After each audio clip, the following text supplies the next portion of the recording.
ಈಗ metro rail ಆಗ್ತಾ ಇದೆ, ಹಿಂದೆನೆ ಮೆಟ್ರೋ ರೈಲ್ ತರಬೇಕು ಅಂತ ಆವಾಗಲೇ ರಾಮಕೃಷ್ಣ ಹೆಗಡೆ ಅವರಿಗೆ ಅಪ್ಲಿಕೇಶನ್ ಕೊಟ್ಟು, ಜೊತೆಗೆ ಅಂದ್ರೆ ಅವರಿಗೆ ಈ ಯೋಜನೆ ಹೆಂಗಿರಬೇಕು ರಿಪೋರ್ಟ್ ಇದೆ ಮನೇಲಿ.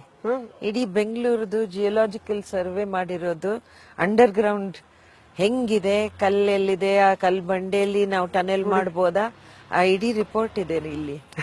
ಅಂದ್ರೆ ಅವನಿದ್ದಿದ್ರೆ ಅಂಡರ್ ಗ್ರೌಂಡ್ ರೈಲ್ವೆ ಆಗ್ತಾ ಇತ್ತು. ಈಗ ನಾವು ಮಾಡಿರೋದು ಸರ್ಫೇಸ್ ರೈಲ್, ಎಲ್ಲ ಮರಗಳನ್ನ ಕಡ್ದಾಕಿ ಕಿತ್ತಾಕಿ ಪೊಲ್ಯೂಷನ್ ಆಗುತ್ತೆ. ಅಂಡರ್ ಗ್ರೌಂಡ್ ಲಂಡನ್ ನಲ್ಲಿ ಅಂಡರ್ ಗ್ರೌಂಡ್ ಇದೆ. ಅದು ಈಗ ಮಾಡಿರೋ ರೈಲ್ವೆಗಿಂತ ಒಂದು 8 ಪಟ್ಟು ಹೆಚ್ಚು ಖರ್ಚಾಗತ್ತೆ.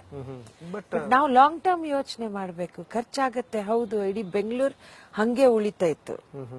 That was his plan. ಆಗ್ಲಿಲ್ಲ, ಸದ್ಯ ಇದಾದ್ರೂ ಆಗ್ತಾ ಇದೆಯಲ್ಲ. ಈಗ ನಂದಿನಲ್ಲಿ ನಂದಿಗೆ ರೋಪ್ ವೇ ಕಟ್ತೀನಿ ಅಂತ ಇದ್ದ.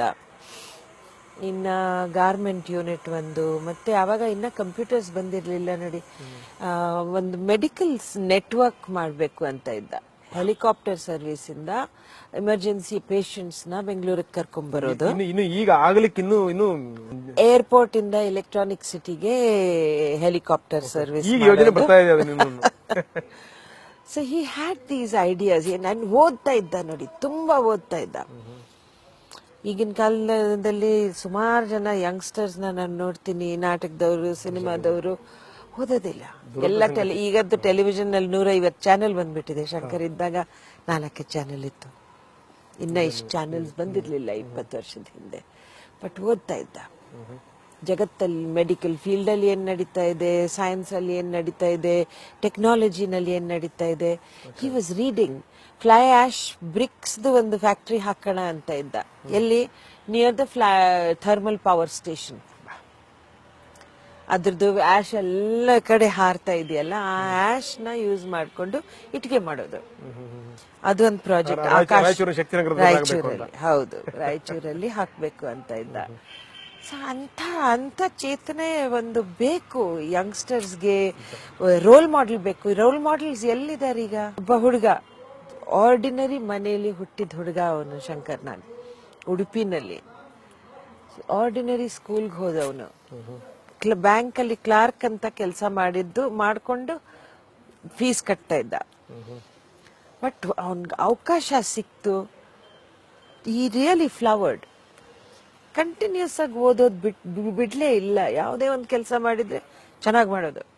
ಎಲೆಕ್ಷನ್ ಟೈಮಲ್ಲಿ ರಾಮಕೃಷ್ಣ ಹೆಗಡೆ ಅವರು ಒಂದಿಷ್ಟು ಹಣ ಕೊಟ್ರು ಶಂಕರ್ಗೆ, ಕ್ಯಾಂಪೇನ್ಗೋಸ್ಕರ, ಗಾಡಿಗೆ, ಬಾಡಿಗೆಗೆ, ಲೈಟ್ಗೆ, ಮೆಗಾಫೋನ್ಗೆ.